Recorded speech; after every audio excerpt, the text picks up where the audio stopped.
So today our topic is potentiometer. Potentiometer जो है ये सीबीएसई पॉइंट ऑफ व्यू से, बोर्ड पॉइंट ऑफ व्यू से बहुत इंपॉर्टेंट टॉपिक है, और साथ में कॉम्पिटिटिव पॉइंट ऑफ व्यू से भी अगर देखा जाए तो इसके काफ़ी सारे कॉन्सेप्चुअल क्वेश्चंस जो हैं जो हमें पोटेंशियोमीटर के मिल जाते हैं अच्छे खासी अमाउंट में। और इलेक्ट्रॉनिक डिवाइसेस से रिलेटेड टॉपिक है, electricity and magnetism, current, electricity, ऐसे जो बहुत सारे टॉपिक्स जो इलेक्ट्रिसिटी से रिलेटेड है, काफ़ी ज़्यादा इनका वेटेज रहता है कॉम्पिटिटिव एग्जाम्स में। तो आज जो मैं पढ़ा रही हूँ ये पोटेंशियोमीटर है। इस पोटेंशियोमीटर को इलेक्ट्रिसिटी एंड करंट वाले टॉपिक में भी गिन लिया जाता है, और साथ में एक्सपेरिमेंटल टेक्निक्स करके अलग से टॉपिक चलता है हमारा कॉम्पिटिटिव पॉइंट ऑफ व्यू से, उसमें भी इसका काफ़ी अच्छा रोल रहता है। काफ़ी अच्छे क्वेश्चन इसके हमें मिल जाते हैं, इसके एप्लीकेशन से रिलेटेड, इसके प्रिंसिपल से रिलेटेड, और इसके जो क्रक्स है उससे रिलेटेड। तो पोटेंशियोमीटर देखने में ही हमें पता चल रहा है, और मैंने यहाँ पे लिख भी दिया है कि दो पार्ट्स में इसका डिवीजन हो रहा है। दो वर्ड्स है, पोटेंशियल और मीटर, दोनों को मिलकर ये बना है पोटेंशियोमीटर। इसका मतलब कि कोई इस तरह की इलेक्ट्रॉनिक डिवाइस है जो कि हमें पोटेंशियल को मेजर कर रही है, और you can say potential difference को मेजर कर रही है। दोनों one and the same thing, potential difference को मेजर कर रही है। अब ऐसी ही एक डिवाइस हम लोग 10th स्टैंडर्ड से पढ़ते आ रहे हैं जिसका नाम है volt meter, and we are very familiar with this device volt meter. Almost हर सर्किट में देखने को हमें मिल जाता है, और ये भी पोटेंशियल डिफरेंस को मेजर करता है अक्रॉस द सर्किट। अब क्वेश्चन था कि पोटेंशियोमीटर को क्यों यूज किया जाए, इसको क्यों पढ़ा जाए जब हमें वोल्ट मीटर के बारे में मालूम है। पोटेंशियोमीटर जो है ये नो डाउट एक काफी बल्कि इलेक्ट्रॉनिक डिवाइस है, लेकिन as compared to volt meter जब हम बात करते हैं तो पोटेंशियोमीटर जो है वो मोर एक्यूरेट रीडिंग्स हम लोगों को देता है। जब भी हम किसी एक्सपेरिमेंट की बात करें या किसी एक्सपेरिमेंटल रीडिंग्स की हमें बात करनी हो, या कोई एक्सपेरिमेंट हमें करना हो, परफॉर्म करना हो, आइडियली या प्रैक्टिकली दोनों तरह से, तो हम लोग पोटेंशियोमीटर को यूज करते हैं ओवर वोल्ट मीटर, जहाँ पे काफी प्रिसाइज हमें वैल्यू चाहिए रहती है। तो ये मोर एक्यूरेट रीडिंग्स देता है as compared to the volt meter.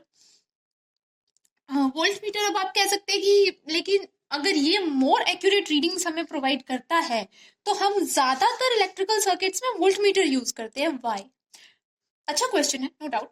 Volt metre हम लोग इसलिए यूज करते हैं क्योंकि वोल्ट मीटर जो है इसका साइज बहुत छोटा है, और ये एक मूवेबल डिवाइस है जिसको हम कभी भी कहीं भी कैसे भी यूज कर सकते हैं। इसको कोई इस तरह के इतना ज्यादा सेंसिटिव नहीं रहता है ये। लेकिन जब हम पोटेंशियोमीटर की बात करते हैं तो ये बहुत ज्यादा सेंसिटिव डिवाइस है, और काफी बल्की डिवाइस है, मीन्स काफी बड़ा डिवाइस है ये। इसको एक जगह से दूसरी जगह पे लेकर जाना या मूव करवाना बहुत मुश्किल रहता है। कोई 2-3 मीटर 4 मीटर का वायर रहेगा, एक लेंथ बोर्ड रहेगा, उसके ऊपर स्केल लगा रहेगा, और फिर ये बहुत ही थिन वायर्स होती हैं, और फिर ये मेटल चिप बहुत थिन मेटल स्ट्रिप के साथ अटैच रहती है। मेटल थिन सी कॉपर वायर या कॉपर शीट, सॉरी वायर तो नहीं कहेंगे, कॉपर शीट के साथ अटैच रहेगी। तो इसको यूज करना बहुत मुश्किल हो जाता है, इसको मूव करवाना बहुत मुश्किल हो जाता है, और फिर इससे रीडिंग्स लेना थोड़ा सा मुश्किल रहता है। आप लोग पहले लेंथ को यू नो मेजर करोगे स्केल के साथ, फिर उसकी कैलकुलेशंस होगी, तो उसके बाद हम लोग को इससे रीडिंग मिलेगी। लेकिन वोल्ट मीटर में क्या रहता है, सीधा डिवाइस है, और डिफ्लेक्शन हुई, रीडिंग्स नोट की, और उसका एरर निकाला, और हमारे पास रीडिंग्स आ गई। अब बात कर लेते हैं पोटेंशियोमीटर के प्रिंसिपल और एप्लीकेशंस। किस प्रिंसिपल पर ये काम कर रहा है, क्या इसकी एप्लीकेशंस है, बिकॉज बहुत सारे जो हमें कंसेप्चुअल क्वेश्चंस हैं और बोर्ड में जो क्वेश्चंस है वो हमें यही एप्लीकेशन से ही मिलते हैं। हम लोग इसकी 2-3 एप्लीकेशंस डिस्कस करेंगे। एनसीईआरटी में मोस्टली 2 एप्लीकेशंस दी गई हैं यहाँ पे, लेकिन मैं 3 इसके यूजेस या एप्लीकेशंस आप कह सकते हैं वो मैं आपको यहाँ पे बता दूंगी। और इसकी कंस्ट्रक्शन किस, क्योंकि कंस्ट्रक्शन पता चलेगी तो हम लोग इसके प्रिंसिपल पर जा पाएंगे। तो इसकी 2-3 यूजेस मैंने यहाँ पे लिख रखी हैं। एनसीईआरटी में आई थिंक 2 ही दे रखी हैं, लेकिन हमें क्वेश्चन जो है वो सबसे ज्यादा internal resistance, competitive point of view से हमें इंटरनल रेजिस्टेंस पर क्वेश्चन काफी ज्यादा मिल जाते हैं। काफी ज्यादा तो नहीं कहूंगी, लेकिन प्रोबेबली मिल जाता है इससे क्वेश्चन आपको हर एक कॉम्पिटिटिव एग्जाम में। तो first is to measure the EMF of the cell. EMF means potential difference, ठीक है, इलेक्ट्रोमोटिव फोर्स इसको कहा जाता है। तो it is a kind of sort of potential difference ही होता है ये, ठीक है।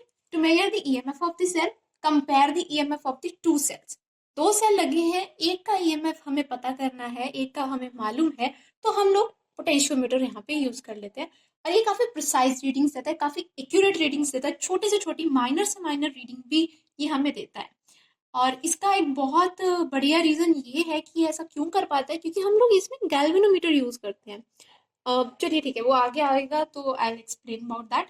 And the third is internal resistance of the cell. Internal resistance, I hope कि इस टर्म से आप लोग सब फेमिलियर होंगे। इंटरनल रेजिस्टेंस से सेल, हर एक सेल का अपना एक इंटरनल रेजिस्टेंस होता है। मींस सेल के अंदर जो हो रहा है, इलेक्ट्रॉन्स आपस में लड़ रहे हैं, भिड़ रहे हैं, इलेक्ट्रॉन्स की आपस में एजिशन हो रही है, और वो एजिटेशन की वजह से एक internal resistance inside the cell produce हो रहा है, और वो सब चीजें पोटेंशियोमीटर से हमें मालूम पड़ जाती हैं। अब बात कर लेते हैं इसके कंस्ट्रक्शन की। कंस्ट्रक्शन पे आते हैं। अगर मैं बात करूं बोर्ड एग्जाम्स की, तो मुझे लगता है कि जो ये डायग्राम है, ये बुक्स में बहुत फेमिलियर है, आप लोगों ने देखी होगी अगर बुक्स, अगर आपने देखी हो तो ये डायग्राम आपको बुक्स में आराम से मिल जाती है। लेकिन जब हम बात करते हैं किसी कॉम्पिटिटिव पॉइंट ऑफ व्यू से, तो हमें थोड़ी सी चीज़ें प्रिसाइज चाहिए होती है और एक्यूरेट चाहिए होती है। तो हम लोग जब इतनी बड़ी डायग्राम ड्रॉ करते हैं, और यहाँ से उसके बाद जब इसके एप्लीकेशंस आएंगी, तो हम जॉकी अटैच करेंगे, तो जॉकी जब हम अटैच करते हैं तो किस लेंथ ऑफ वायर पे अटैच हो रही है, जब हम उसको डिफरेंस माइनस करने की बात करें, तो हम ये थोड़ा सा जो डायग्राम रहता है थोड़ा सा कंफ्यूजिंग रहता है। नो डाउट बोर्ड में एग्जाम लेने के मार्क्स लेने के लिए ये डायग्राम बहुत जरूरी है, लेकिन कॉम्पिटेटिव पॉइंट ऑफ व्यू से आई विल सजेस्ट कि हम इस डायग्राम को जितना प्रिसाइज कर सकें उतना हम लोग करेंगे, और क्वेश्चंस को सॉल्व करने में उसकी हेल्प लेंगे, और मुझे लगता है कि वो बहुत बेटर चीज़ है। तो ये कुछ नहीं है, 3-4 मीटर की कितने लंबी वायर है। ये वायर जो मैंने, ये वाला डायग्राम मैंने ड्रॉ किया है, ये मैंने कॉम्पिटेटिव पॉइंट ऑफ व्यू से ड्रॉ किया है। इसमें ए बी एक लेंथ ऑफ वायर है, ठीक है।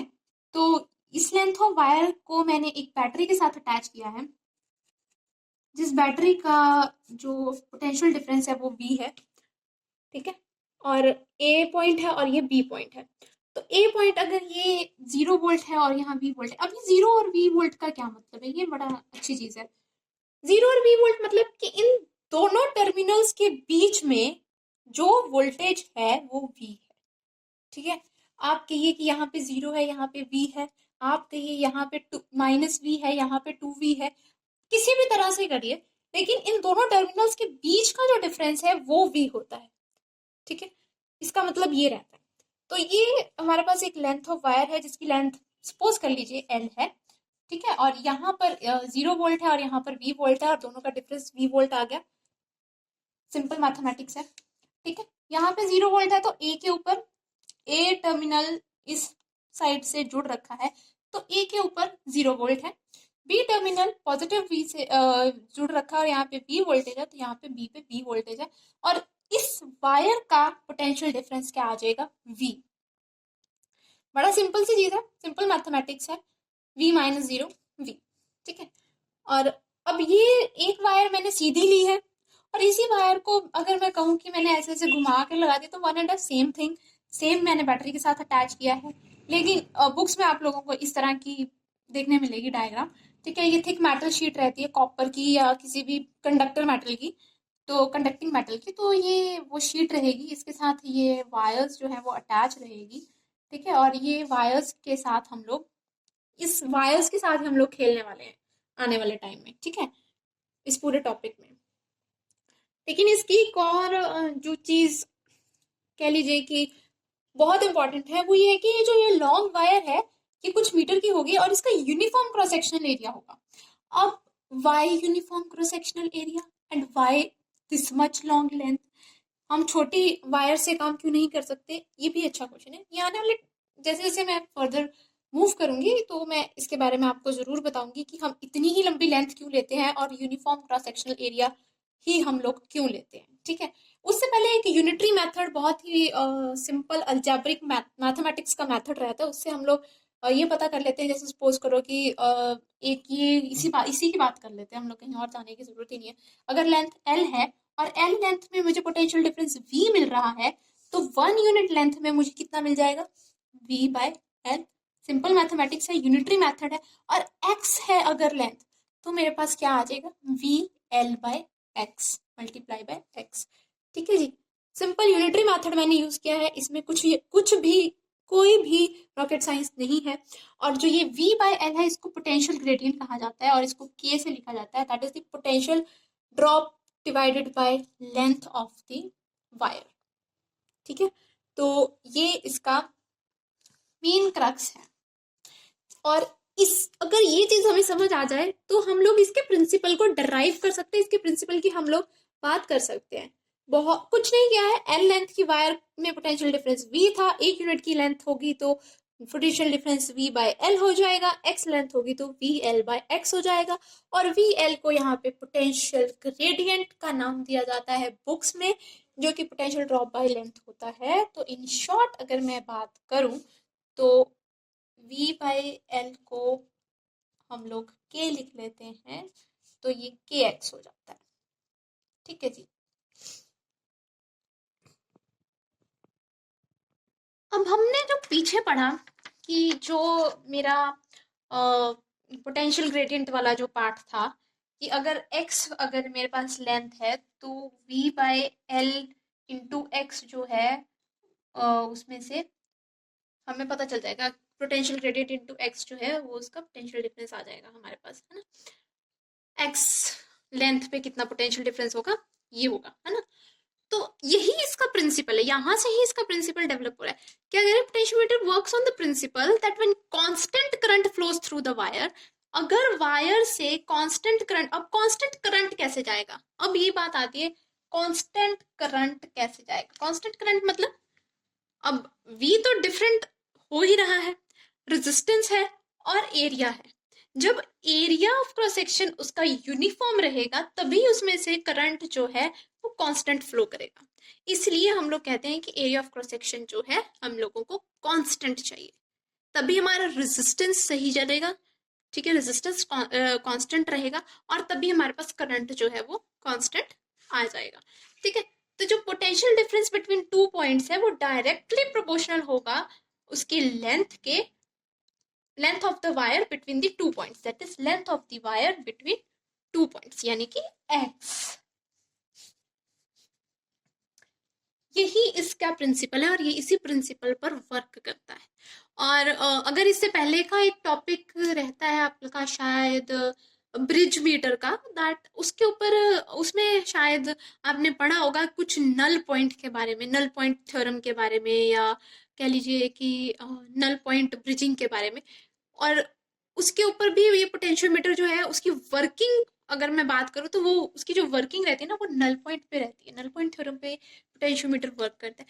I will explain what null point actually is. तो ये इसका प्रिंसिपल हो गया, और ये प्रिंसिपल अगर आपने ये इस बेसिक कंसेप्ट को समझ लिया है तो मुझे नहीं लगता कि प्रिंसिपल को समझने में कोई भी दिक्कत होगी, या प्रैक्टिकल पॉइंट ऑफ व्यू से भी ये क्वेश्चन कई बार पूछ लिया जाता है, क्योंकि जब +1 या +2 में प्रैक्टिकल आपका होता है तो ये क्वेश्चन बड़ा मेजर क्वेश्चन रहता है पोटेंशियोमीटर का।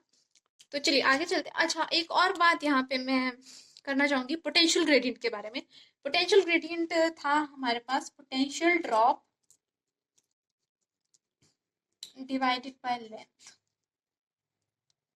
ठीक है, अब ये पोटेंशियल ड्रॉप का बेसिकली काम क्या है। पोटेंशियल ड्रॉप, जब हम सेंसिटिविटी की बात करते हैं, मैंने बात किया था कि पोटेंशियोमीटर बहुत ज्यादा सेंसिटिव है। जब हम पोटेंशियोमीटर की सेंसिटिविटी की बात करते हैं ना तो हमारे पास पोटेंशियल ग्रेडियंट का अच्छा खासा रोल रहता है। पोटेंशियोमीटर सेंसिटिव, जो सेंसिटिविटी है ना पोटेंशियोमीटर की,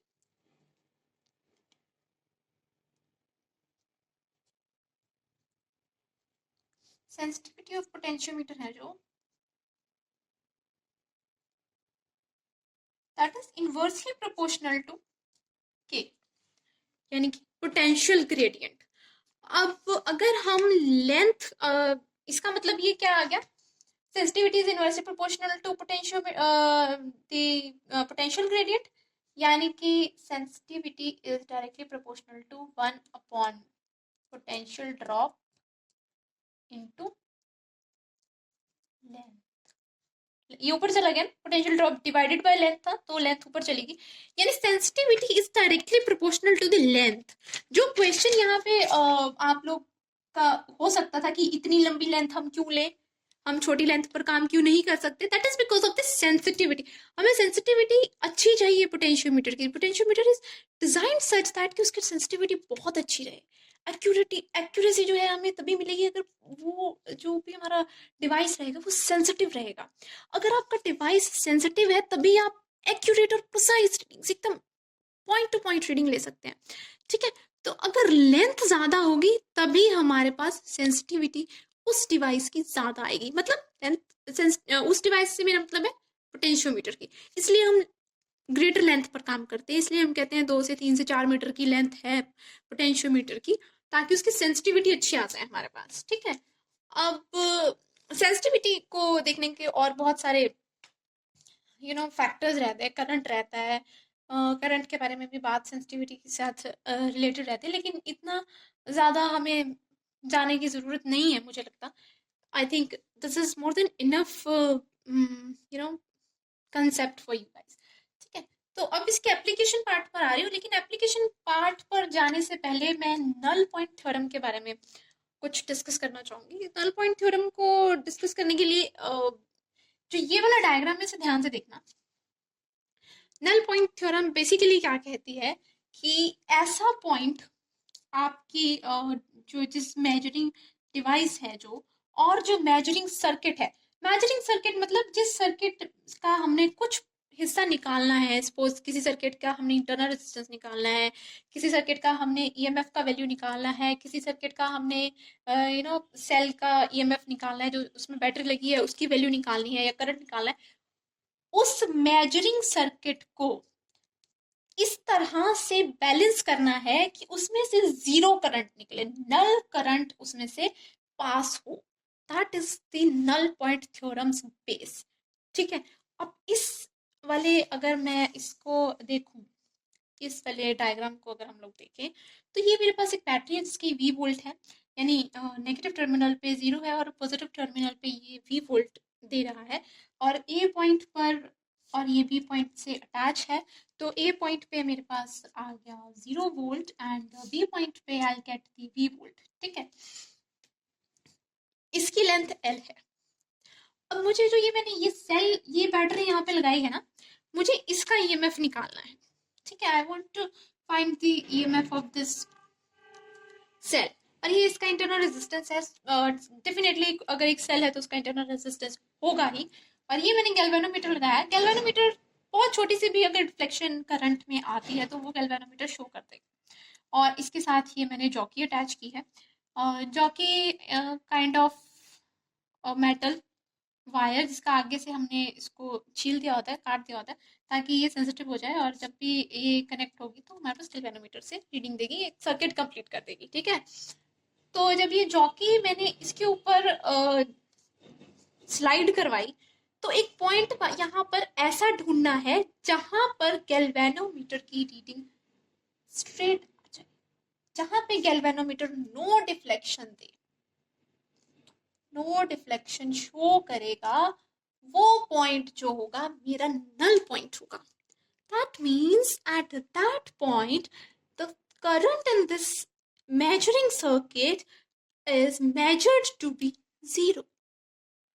समझ गए, वहां से जीरो करंट आएगा।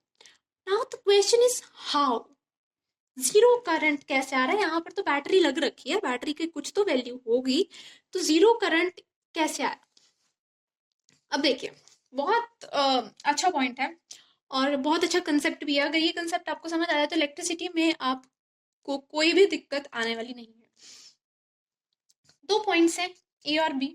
ठीक है जी, एक ए पर अगर मैं कहूँ 2 वोल्ट है, suppose let's say A point पर 2 वोल्ट है, बी पॉइंट पर भी 2 वोल्ट है।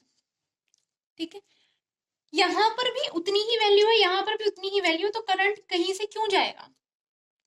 मीन्स बहुत एक अगर हम एक केमिस्ट्री की किसी भी उसके साथ इसको कंबाइन करने, किसी केमिस्ट्री के किसी टॉपिक के साथ इसे मैं कंबाइन करना चाहूँ तो I will combine it with equilibrium. If there is a equilibrium, there will be no change in the circuit. Equilibrium means इसके पास भी उतनी ही वैल्यूज है और इसके पास भी उतना ही सामान है, उतनी ही वैल्यू है, तो कोई भी अपना सामान किसी को नहीं देगा. And this is the law of nature also. Nature also works on this law. Equilibrium, stability. जब स्टेबल है, दोनों के पास सेम है, तो कोई कहीं नहीं जाएगा. न्यूटन फर्स्ट लॉ भी कुछ इसी तरह से कहता है हमें. ठीक है जी. तो क्या होगा, इसका मतलब क्या है कि इस सर्किट का ईएमएफ वैल्यू, इस सर्किट का वोल्टेज ड्रॉप, इस सर्किट का पोटेंशियल ड्रॉप और इस क्लोज्ड सर्किट का पोटेंशियल ड्रॉप, दोनों सर्किट्स का पोटेंशियल ड्रॉप सेम है, इसलिए यहां से करंट पास नहीं होगा और गैल्वेनोमीटर कोई रीडिंग नहीं देगा. ठीक है जी, समझ आ गई. गैल्वेनोमीटर रीडिंग नहीं देगा, इसका मतलब दोनों में ईएमएफ सेम है, सेम पोटेंशियल ड्रॉप है. तो अब हम यहाँ से फाइंड आउट कर लेंगे कि वो पॉइंट कौन सा है. वो पॉइंट हम लोग सपोज यहाँ पे ये एक्स पॉइंट है, ये एक्स पॉइंट हम लोग ढूंढ लेंगे, स्केल से मेजर कर लेंगे. यहाँ पे स्केल पोटेंशियोमीटर में लगा होता है. ठीक है जी. तो पोटेंशियोमीटर के स्केल से हम लोग यहाँ पे मेजर कर लेंगे कि कितनी लेंथ पर ये एक्स वैल्यू लाई कर रही है. अब ये दोनों की पोटेंशियल डिफरेंस सेम है. अब याद कीजिए पोटेंशियल डिफरेंस एक्स के ऊपर कैसे निकाला था हमने, जो हमने पहले किया. अब हमने नल पॉइंट फाइंड करना है एक्स का. ठीक है, या हमने ईएमएफ फाइंड करना है. एक्स तो हम लोग ने फाइंड कर ही लिया, नल पॉइंट आपको पता चल गया कि कैसे निकाला है. ठीक है, गैल्वेनोमीटर को लाया वहां पे जहाँ पे वैल्यू 0 आ रही है गैल्वेनोमीटर पे, जॉकी को वहां पे स्लाइड किया, देखा गैल्वेनोमीटर की रीडिंग 0 कहाँ पे आ रही है, वहां से एक्स की वैल्यू हमने निकाल ली. अब हम निकालेंगे ईएमएफ ऑफ द सेल, जो कि इसकी एप्लीकेशन है. ठीक है, अब हमने क्या देखा था कि एक्स वैल्यू पे हमने ईएमएफ कैसे निकाला था, वी एल टू एक्स. ठीक है, अब ये ईएमएफ और ये ईएमएफ सेम है, दैट इज इक्वल टू ई. ये हमने ईएमएफ ही निकाला था ना एक्स वैल्यू पे. एक्स वैल्यू पे कितना ईएमएफ आया था, जितना एल वी, जितना ये वोल्टेज था upon L length into x, जो यूनिटरी मेथड से हम पीछे निकाल कर आए हैं, वो इस एक्स वैल्यू पे पोटेंशियल ड्रॉप था 2 पॉइंट्स का. सपोज ये सी पॉइंट है, एसी पॉइंट पे पोटेंशियल ड्रॉप आ गया ये, और ये पोटेंशियल ड्रॉप इस सर्किट के पोटेंशियल ड्रॉप के इक्वल है. अगर मैं ये वैल्यू है इसकी, सपोज जो हमें निकालनी है ईएमएफ की वैल्यू, यहां से मैंने ये ईएमएफ ऑफ द सेल निकाल दिया. ठीक है जी, ये ईएमएफ ऑफ दिस पहली जो इसकी एप्लीकेशन थी वो हमने पढ़ ली. अब दो चीजें एनसीईआरटी में या किसी भी जो भी आप लोग रेफरेंस बुक्स फॉलो कर रहे हैं, आई डोंट नो, उसमें ये चीज लिखी होगी, polarity of the battery should not be opposite of the cell. बहुत सही बात है, बहुत वाजिब बात है. अगर ये नेगेटिव है तो ये इस बैटरी के नेगेटिव से ही अटैच होना चाहिए. ये पॉजिटिव है तो ये इस बैटरी के पॉजिटिव से ही अटैच होना चाहिए. अगर ये उल्टा हो जाएगा तो गेम चेंज हो जाएगी. और वो क्या असर पड़ेगा, I will discuss that also. और एक सेकंड पॉइंट और लिखा होगा कि जो बैटरी का ईएमएफ है वो सेल के ईएमएफ से ज्यादा होना चाहिए. ठीक है, बात ये कुछ गड़बड़ रहती है इस बात में, ये एग्जैक्टली ऐसा नहीं रहता है. इनके कहने का मतलब ये नहीं है कि जो ये बैटरी का वोल्टेज है वो इसके ई से ज्यादा होना चाहिए. That is not the thing. The thing is जो ये ए और बी है ना, ये जो लेंथ है वायर की, तो जो potential drop between 2 points of the wire, that must be greater than cell EMF. ये ज्यादा हो ये कम हो, इससे हमें कुछ लेना देना नहीं है. हमें जो लेना देना है वो ये दो जो पॉइंट ए और बी है इनके बीच के पोटेंशियल डिफरेंस से लेना है. हमें फर्क नहीं पड़ता ये कुछ मर्जी हो. अब ऐसा क्यों, यहां पर कुछ नहीं लगा, या हम लोगों ने यहाँ पर ये भी मान लिया आइडियल पोटेंशियोमीटर में कि इस वायर का भाई कोई इंटरनल रेजिस्टेंस नहीं है, but practically this is not that much possible. कोई भी वायर है उसका कुछ ना कुछ हमारे पास, अगर उसमें से करंट पास हो रहा है तो उसका कुछ ना कुछ तो पोटेंशियल डिफरेंस उसमें आएगा, तभी करंट फ्लो हो रहा है ना। तो practically that is not possible, actually possible. तो इसका इंटरनल रेजिस्टेंस इस वायर का कुछ ना कुछ जरूर होगा, और वो जो इंटरनल रेजिस्टेंस है आपका वो इस बैटरी से ज्यादा होना चाहिए। ये भी क्वेश्चन मार्क है कि क्यों होना चाहिए, ये भी क्वेश्चन मार्क है कि क्यों होना चाहिए। पोलैरिटीज डिफरेंट क्यों नहीं हो सकती, पोलैरिटी सेम ही क्यों होनी चाहिए, और पोटेंशियल ड्रॉप जो है वो ज्यादा ही क्यों होना चाहिए वायर का, बैटरी से कम क्यों नहीं हो सकता। That is also a very good question to be asked. तो अब जो मैं नेक्स्ट चीज डिस्कस करने जा रही हूँ वो इन दो चीजों को लेकर चलूंगी, और कुछ एक एग्जाम्पल्स लेकर चलूंगी जिससे हमें थोड़ा सा न्यूमेरिकली एनालिसिस हो जाए कि हम लोग ने जो पढ़ा है वो हम लोग कितना सीख पाए हैं। So the next I will start with the questions related to this thing.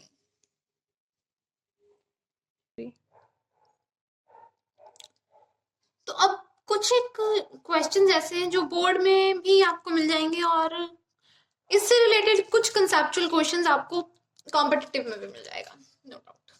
ठीक है, तो अब तक जो हमने पढ़ा है वो हमने यही पढ़ा है कि बड़ा सिंपल सा एक्स अगर वैल्यू पे हमने पोटेंशियल ड्रॉप निकालना हो तो हम लोग v upon L into x निकालते हैं।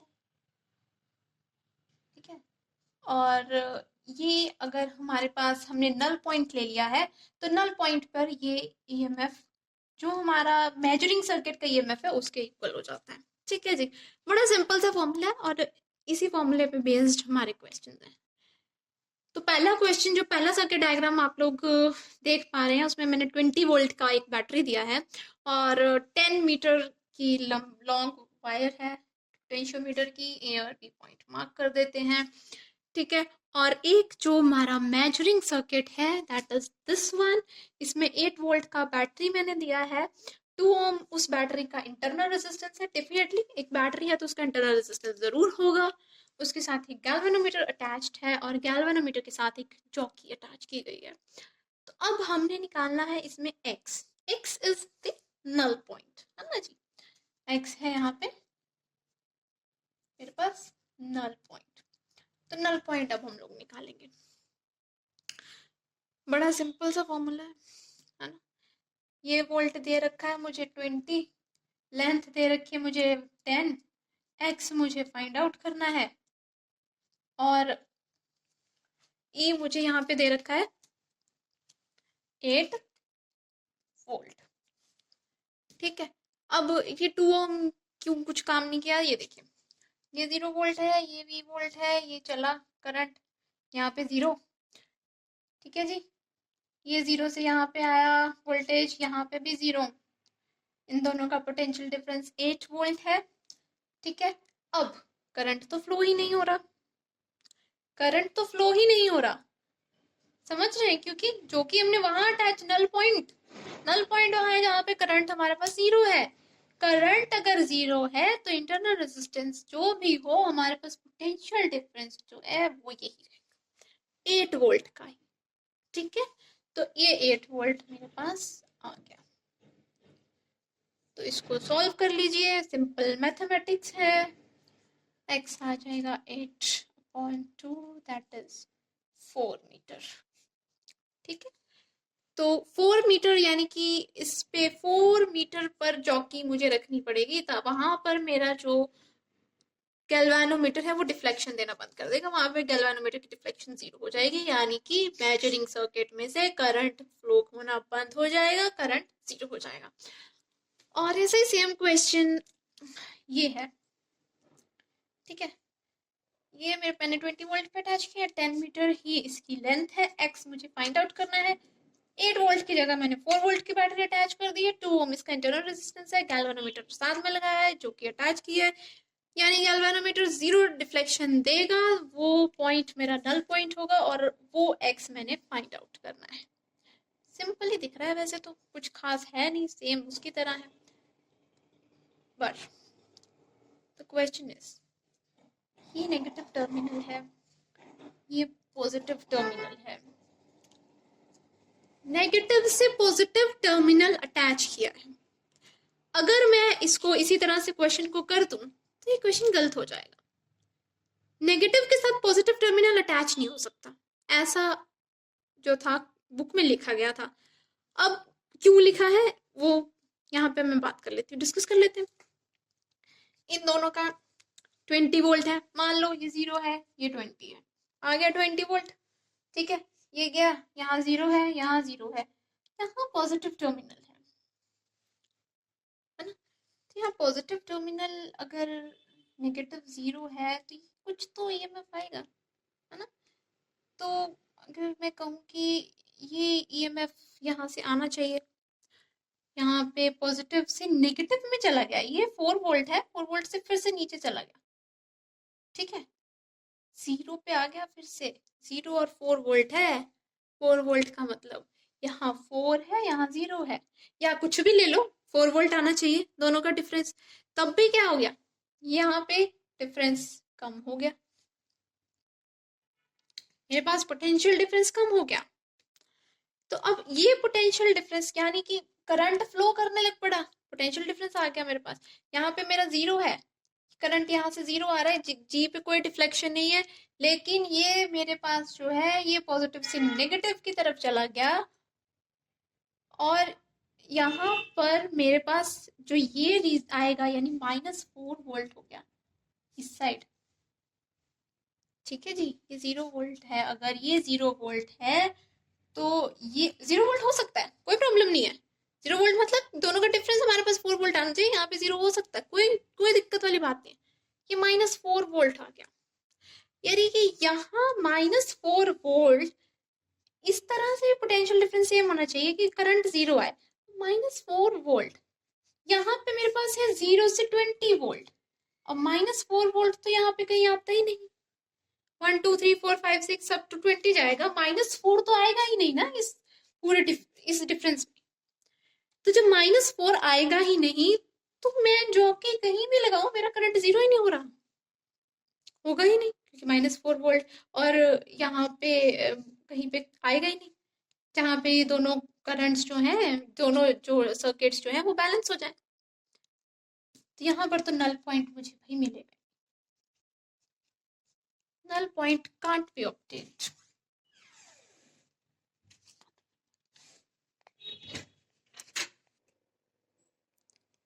तो null point can't be obtained, यहाँ पर नल पॉइंट नहीं आ पाएगा। -4 वोल्ट 0 से 20 वोल्ट के बीच में कहीं पे लाई नहीं करता जहां पर मैं जॉकी लेके जाऊं और मेरा डिफ्लेक्शन 0 हो जाए। ठीक है,